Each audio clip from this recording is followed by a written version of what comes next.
ప్రధాన news item ఇంకొకటి చూసుకుంటే కనుక graph down.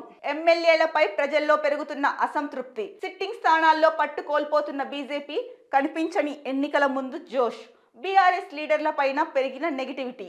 KCR farm house కే పరిమితం అవడంపై విమర్శలు. 10 మంది కాంగ్రెస్ ఎమ్మెల్యేల పనితీరు పైన 2 మంత్రులు సైతం ఫెయిల్. సీఎం రేవంత్ రెడ్డి సర్వేలో సంచలన విషయాలు. చూసారండి, సీఎం రేవంత్ రెడ్డి గారి విజన్ ఎలా ఉందో.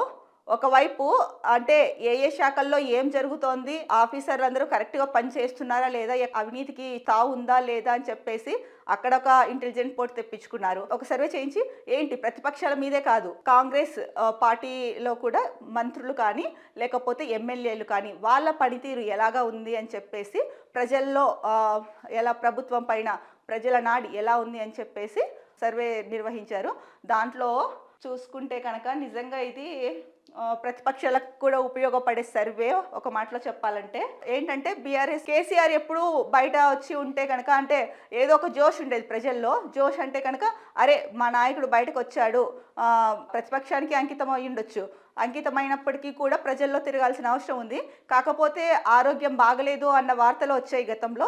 ఆ కారణం చేత తను ఫామ్ హౌస్లోనే ఉంటున్నారేమో తెలియదు. కానీ సరే, ఇంటి నుంచి అయినా అప్పుడప్పుడు ప్రజలందరినీ మాట్లాడిస్తూ ఎలా ఉంది ఏంటి అని చెప్పేసి వాళ్ళ గురించి తెలుసుకొని ఉంటే బాగుండేది. అలాగే బీజేపీ అండి మొన్న జరిగిన ఎన్నికల్లో, పార్లమెంట్ ఎన్నికల్లో 8 స్థానాలను కైవసం చేసుకుంది.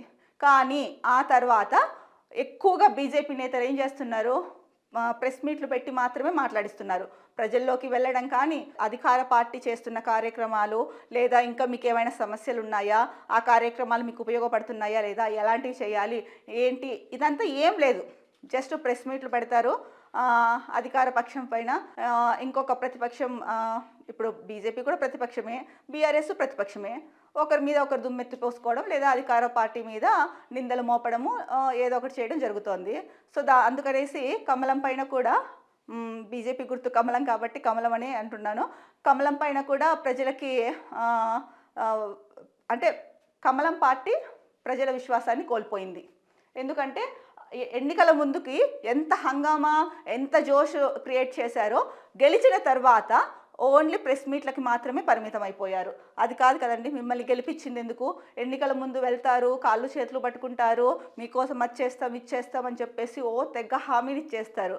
కానీ గెలిచిన తర్వాత ఎప్పుడైనా సరే ఆ నియోజకవర్గాలకు వెళ్ళి, మీ ఎంపీ నియోజకవర్గాలకు వెళ్ళి నియోజకవర్గంలో పరిస్థితి ఎలా ఉందనేసి సమీక్షిస్తున్నారా, వాళ్ళ సమస్యలు తెలుసుకుంటున్నారా, ఎలా ఉంది పాలన, మీకు అందుతున్న పథకాలన్నీ, మీకు రావాల్సిన పథకాలన్నీ అందుతున్నాయా అన్నది తెలుసుకుంటున్నారా, తెలుసుకోవట్లేదు. బీఆర్ఎస్ కూడా ఆ పని చేయట్లేదు. దానికి తోడు బీఆర్ఎస్ అధినేత ఎవరైతే ఉన్నారో కేసీఆర్ గారు, తను బయటికి రావడమే మానేశారు. మొన్న 2 సార్లు ఏవో కనిపించారు అంతే.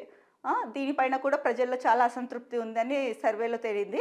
ఇక కాంగ్రెస్ పార్టీ అధికార పార్టీలో కూడా 10 మంది ఎమ్మెల్యేల పైన ప్రజల్లో అసంతృప్తి ఉంది. అలాగే 2 మంత్రులు సైతం ఫెయిల్ అయ్యారని చెప్పేసి ప్రజలు, అంటే వాళ్ళు చేయాల్సిన పనులు సరిగ్గా చేయడం లేదని, లేదంటే ప్రజలు ఏదైనా వాళ్ళ విన్నపాలు కానీ సమస్యలు కానీ చెప్పుకోవడానికి వస్తే వాటిని నిర్లక్ష్యం చేయడం అయి ఉండొచ్చు.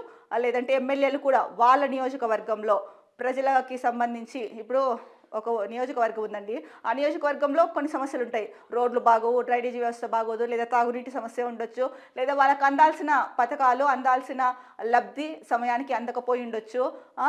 అలాంటి సమస్యలన్నీ ఉంటాయి.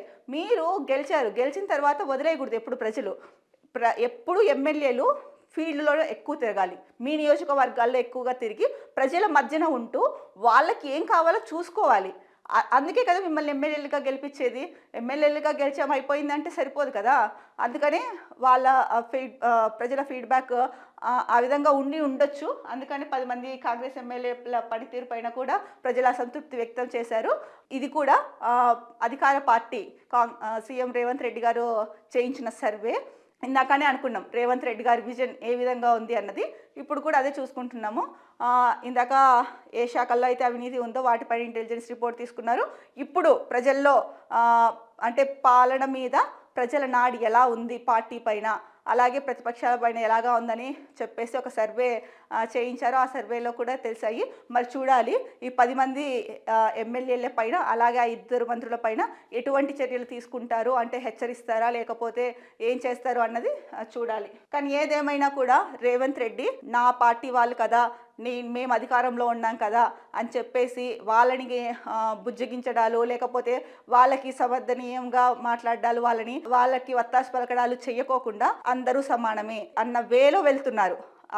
అది చాలా హర్షించదగ్గ విషయం.